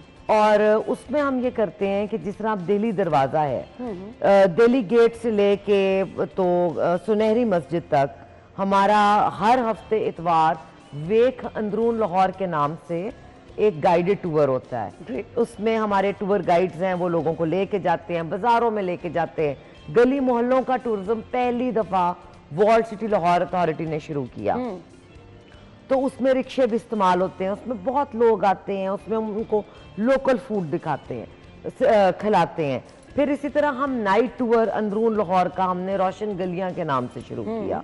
उसमें भी एक काफ़ी गहमा गहमी है, लेकिन एक टूर का मैं लाजमी जिक्र करूंगी यहाँ पे जो अभी तक बहुत से लोगों को नहीं पता। And I think every Lahori, every person living in Pakistan should come and visit that, take that tour. वो है हमारा हिस्ट्री बाय नाइट। अच्छा। जो लाहौर फोर्ट का नाइट टूर है। अच्छा, पहली दफा हमें कभी वो टूर कराएं। सब आए जी, most welcome, the entire team, everyone is welcome. Thank you जी। And it is on every Saturday and Sunday night. अच्छा, और टाइमिंग क्या है इसकी? ये 7:30 से 9:30 होता है। ठीक है। और ये शाही किले का होता है और हजूरी बाग का। ठीक है। वॉल्ड सिटी लाहौर अथॉरिटी ने पहली दफा जब पाकिस्तान बनने से लेके अब तक 2017 में हमने जो हजूरी बाग है और शाही किला है उसकी इल्यूमिनेशन का काम शुरू किया। और तब हमने ये टूर लॉन्च किया हिस्ट्री बाय नाइट के नाम से। अच्छा। और ये सारा एक ड्रामेटिक और म्यूजिकल और थिएट्रिकल टूर है। तो आंखों के सामने वो मंजर आ रहा है रात के टाइम, आपको लगेगा कि आप क्या जबरदस्त सा मंजर होगा। बिल्कुल बादशाह से मिलने जा रहे हैं। And one feels as if one is the emperor's guest. मैं तो अब लाजमी है जी, लाजमी है। आपने बादशाह का अगर गेस्ट बनना है, बादशाह और मलका से मिलना है, कथक डांस है, और अगर लाहौरी हो कि अगर आप इन चीजों से दूर रह जाएंगे तो फिर बहुत बड़ी महरूमी है। बिल्कुल, नो डाउट। बिल्कुल। अच्छा, मुझे डिटेल्स बताएं, आप कह रही हैं कथक डांस, कथक डांस होता है जी। इसमें हमने हर कल्चरल एलिमेंट रिवाइव किया है। सारंगी है, लाइव म्यूजिकल परफॉर्मेंसेज हैं।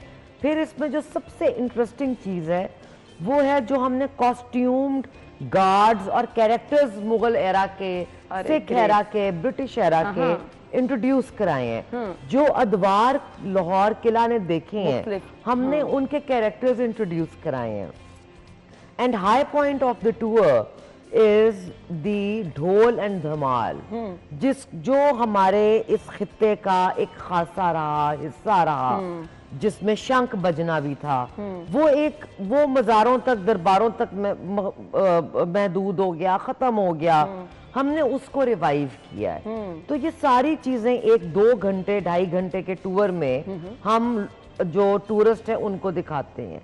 और अल्हम्दुलिल्लाह हमारे पास हर वीकेंड पे 1,500 बंदा मौजूद होता है 2 दिन के अंदर अंदर। तो ये इतना रिच टूर है। आई थिंक जिसने मिस किया है उसने वाकई अभी लाहौर ही नहीं फिर देखा। वाकई सही कह रही हैं आप। मैं तो खुद बड़ा आपकी बातों से सुन के मेरा दिल कर रहा है कि लाजमी ये देखने जाएं। अच्छा जी, हम बादशाही मस्जिद की बात करें, हम शाही किला की बात करें, यहाँ पर हम हमेशा देखते टूरिस्ट बहुत ज़्यादा रहते हैं, तो उतनी फैसिलिटीज़ क्या आप समझती हैं कि यहाँ पर दी जा रही हैं? सिटिंग, पीने का पानी, वॉशरूम्स, ये बड़ी सियाहों के लिए बड़ी ज़बरदस्त ये सहूलतें होनी चाहिए। बिल्कुल बिल्कुल, आप बिल्कुल वेरी वेरी वैलिड पॉइंट। देखिए, हमें 2014 में शाही किला ट्रांसफर हुआ वॉल्ड सिटी अथॉरिटी को, गवर्नमेंट ऑफ पंजाब ने किया, और उसके बाद हमने जो सबसे पहला काम किया था दैट वाज, चाहे वो शाही किला हुआ या पिछले साल शालीमार गार्डन्स हुआ या जोन से भी जगह हमें अंदरून लाहौर दिल्ली गेट ही ले लें, शाही हमाम ले लें, जो मॉन्यूमेंट जो जगह हमें मिली है, the first most step taken by WCLA has been of provision of tourist facility, चाहे वो पार्किंग है, चाहे वो वॉशरूम है, चाहे वो कैंटीन एरिया है, चाहे वो टक शॉप है, चाहे वो पीने का पानी है, चाहे वो व्हील चेयर है। वॉल्ड सिटी लाहौर अथॉरिटी ने पर्टिकुलरली हर जगह पे, चाहे वो दिल्ली गेट है, अब भाटी गेट में भी हो जाएगा, लाहौर फोर्ट है, शालीमार गार्डन है, जहांगीर का मकबरा है, कोई भी जगह है, हमने टूरिज्म इंफॉर्मेशन सेंटर्स डेवलप कर दिए हैं। सही। उसके साथ साथ हमने craft shops, customised souvenir shops for the first time in Pakistan हमने वो डेवलप किए हैं, जैसे हम बाहर के मुल्कों में देखते हैं, और वो यहाँ से स्पेशल यहाँ की सौगात लेके जाएं, लाहौर की उस जगह की चीज लेके जाएं। तो वॉल्ड सिटी अथॉरिटी ने टूरिस्ट फैसिलिटी के लिए हर किस्म की एस्पेक्ट पे काम किया है। उसमें साइन बोर्ड्स हैं, डायरेक्शन साइंस हैं कि फॉर एग्जांपल अगर आपने दिल्ली गेट जाना है तो रेलवे स्टेशन से, मॉल रोड से हमारे direction signs towards Delhi gate शुरू हो जाते हैं। इसी तरह सर्कुलर रोड पे लाहौर फोर्ट के डायरेक्शन साइंस हैं, शादरा वाली साइड पे शादरा के साइंस हैं। तो वो हमने हर जगह पे टूरिस्ट फैसिलिटी को मद्देनजर रखते हुए इस तरह के काम किए हैं, बिकॉज फॉर अस अल्लाह के बाद हमारे लिए टूरिस्ट है तो वो हमारे लिए इतना प्रेशियस है, क्योंकि टूरिस्ट नहीं आएगा तो फिर हमारी साइट का कोई फायदा नहीं। बिल्कुल आपने सही कहा। तो इसके लिए तो आपका काम चलता ही रहता होगा और अच्छी खासी आपको मेहनत भी करनी पड़ती होगी। हम बात करेंगे, गुफ्तगू का सिलसिला आगे बढ़ाएंगे, ब्रेक के बाद ज्वाइन करेंगे। स्टे विद अस।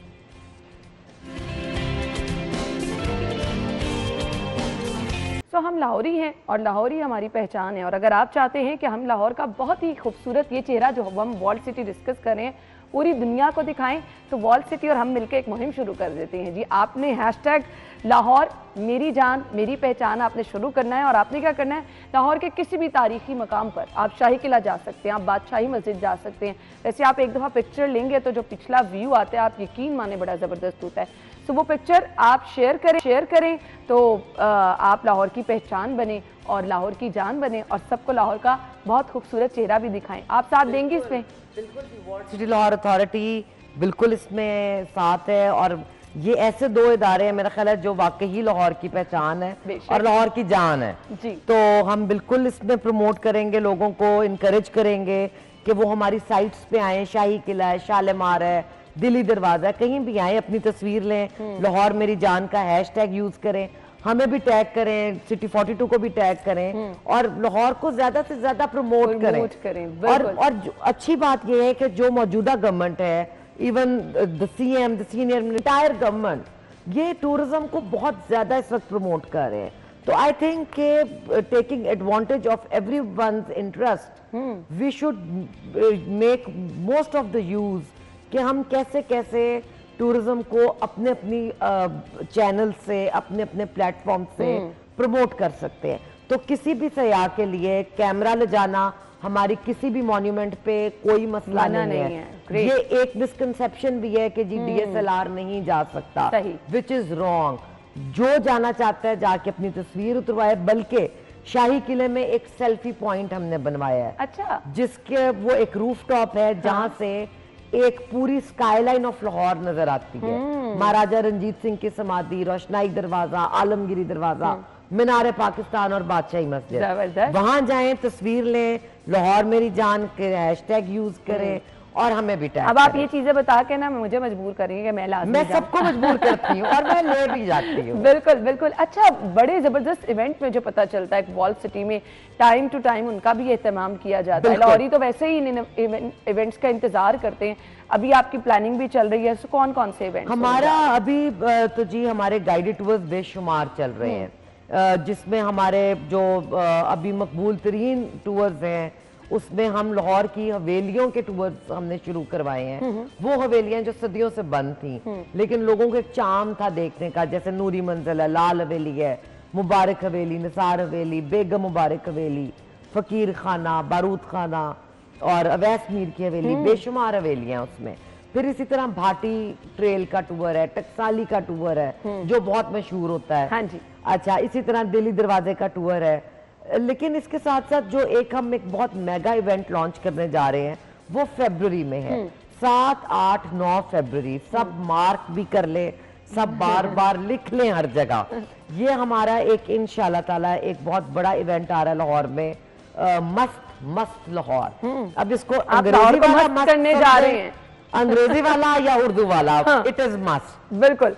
तो उसमें यह है कि हम तमाम अपनी साइट्स जो दिल्ली दरवाजा, अंदरून लाहौर है, शाही किला है, फूड स्ट्रीट है, शालीमार बाग है, वजीर खान बारादरी है, फिर शादरा है, हम हर जगह पे फेस्टिविटी क्रिएट कर रहे हैं उन 3 दिनों में। ठीक है। और लाहौरियों के पास सांस लेने का टाइम नहीं होगा, and this time we are going to prove it right के 7 दिन ते 8 मेले कर जावा किस वेले।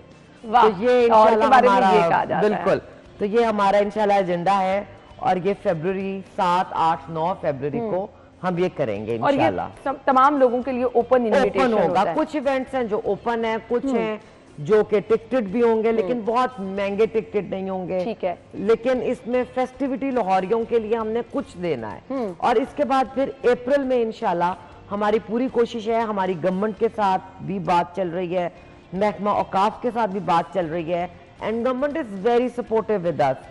हमने मेला चिरागा को वापस रिवाइव करना है। ग्रेट, ये पहचान थी लाहौर की, ये आप बड़ा अच्छा इकदाम करें, क्योंकि हम तो अपने बचपन से सुन रहे थे मेला चिरागा के बारे में। और अब के बच्चों को पता भी नहीं होगा, पता भी नहीं। तो हमारा ये अभी से हमने इस पे काम शुरू कर दिया हुआ है, अभी से हमने इस पे प्लानिंग शुरू कर दी हुई है।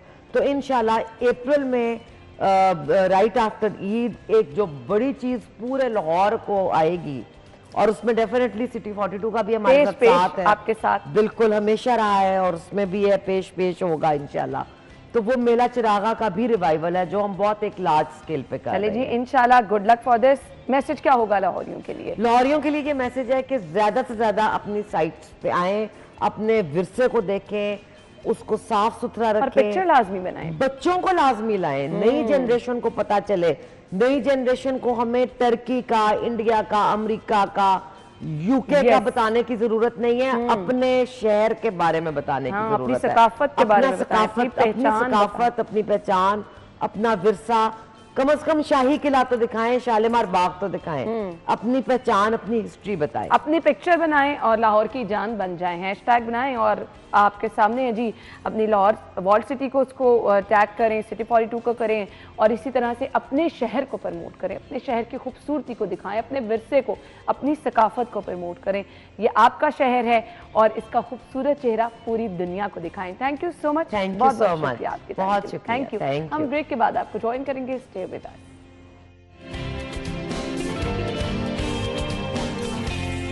प्रोग्राम में आपको एक बार फिर से खुश आमदीद कहेंगे। सेगमेंट्स का सिलसिला हम आगे बढ़ाने वाले हैं और हम चलेंगे जी अपनी रिपोर्टर फातिमा के पास, ओपन मार्केट में मौजूद हैं। आज की रेट लिस्ट उनके पास है, ओवर टू यू।